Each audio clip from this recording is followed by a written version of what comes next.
This is Looney Tunes, the Psycho Assassin. Dogs is mainly, you know, they cool as long as you don't with them or irritate them. Once you irritate them, they react, you know, and that's how we are, you know.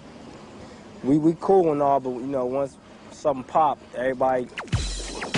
With their love for dogs apparent, Daz and Kurupt, collectively known as the Dog Pound, are most known in the rap world for their appearances on hit records by their mentors, Dr. Dre and Snoop Doggy Dogg.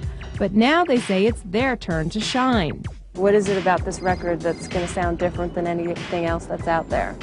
It's hard, it's real, and it's coming from us too, which they didn't heard so much beforehand. With the Chronic and Doggy Styles and the Butter Rim and Murder Was the Case. Now we got our thing, you know what I mean? And our thing is the DPG thing. I was raised in the church. Now what it possessed me to do this that I do to put you in the dirt?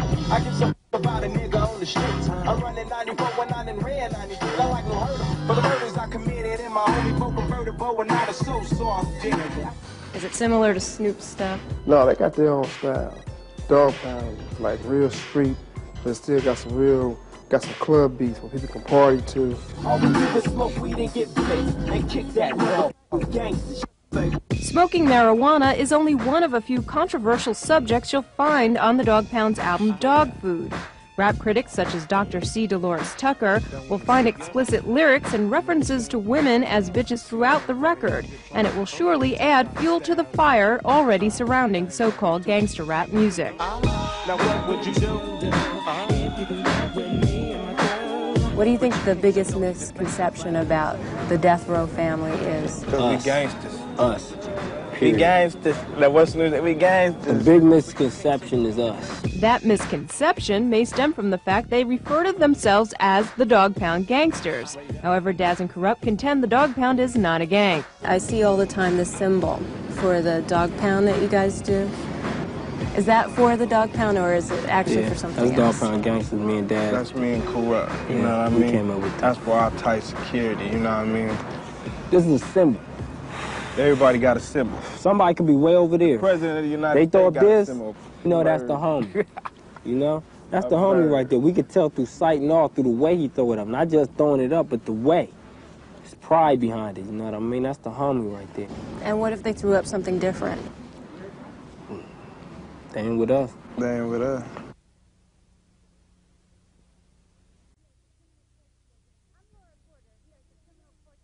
I'm Laura Porter here at the Criminal Courts Building in Los Angeles, where we are nearing the end of an interesting week in the Snoop Doggy Dogg murder trial.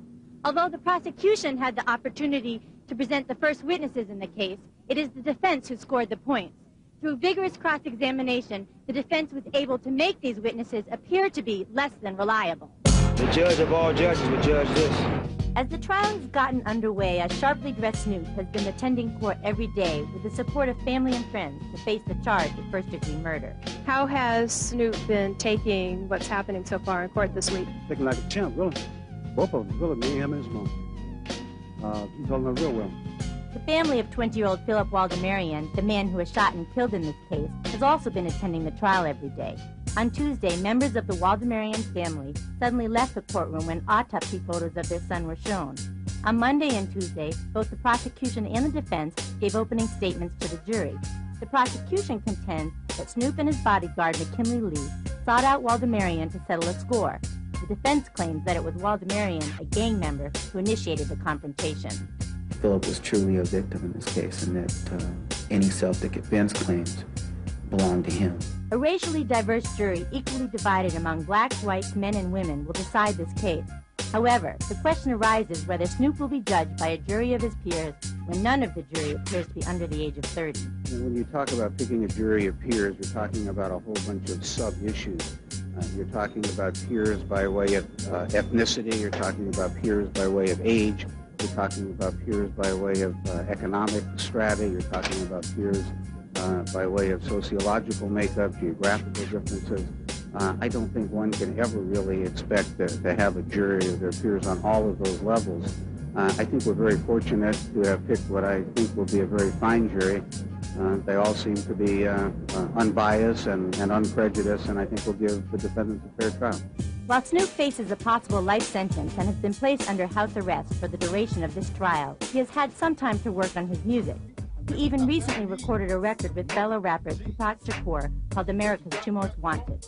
It was a pleasure working with Tupac, because, you know, that's one of my favorites. As you know, I looked up to him as far as in his music game and what he'd been through, and how he kept his head up, you know what I'm saying, through all the trials and tribulations that we go through as rappers. The prosecution got off to a rocky start because they have witnesses that don't want to participate in this case. So what they're doing is they're calling in witnesses who don't want to be there to get on the stand and to say things that they don't want to say. And so it's been very difficult. However, this does not mean that they're not going to be able to get a conviction, because many times when witnesses change their stories, the jury can sense that they're changing their stories for some other reason and that the real truth is what they originally said. What you want to do is to try to show that there's a good reason why the witness is changing their testimony, and once you can do that, then you can kind of pave the way to make it smoother for the jury to understand and to consider it as a reliable evidence. However, things seemed to change for the prosecution on Thursday when they called to the stand one of the key witnesses in this case. The prosecution got back on track because they brought in one of their main witnesses, Jason London, and he was a good friend of Phillips and was there at the shooting and is able to say that this was a deliberate shooting. It is not self-defense. He began to cry on the stand, and it got quite emotional when talking about the loss of his friend. And the Waldemarian family, who is attending court every day, also began to cry, and certainly the jurors noticed this. We are grateful to all the witnesses who came forward. We realize this is not easy. They are risking their lives. They are dealing with very dangerous people, extremely dangerous people. This must be very brave and principled souls to come and testify. This is a case of self-defense. This is a case of somebody drawing a gun on some people in a Jeep, including Snoop and his bodyguard, doing what he had to do to protect Snoop's life.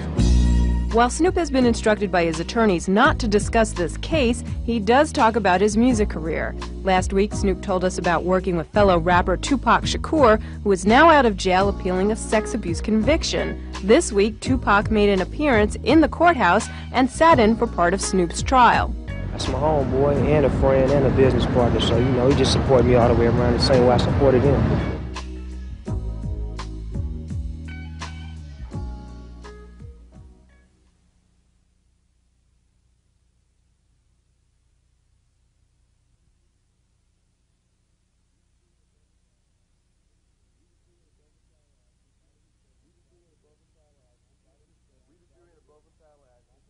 We, the jury in above entitled action, find the defendant, Calvin Brodus, not guilty of the crime of murder in the first degree. What was going through your mind at the time that the jury was reading the verdict? I left it in God's hand, Abby. That's why I looked so stone-faced. I didn't have no expressions, you know what I'm saying? It was all inner. I prayed on it. My family prayed on it. David Kenner, you know what I'm saying, put on the bomb case. Donald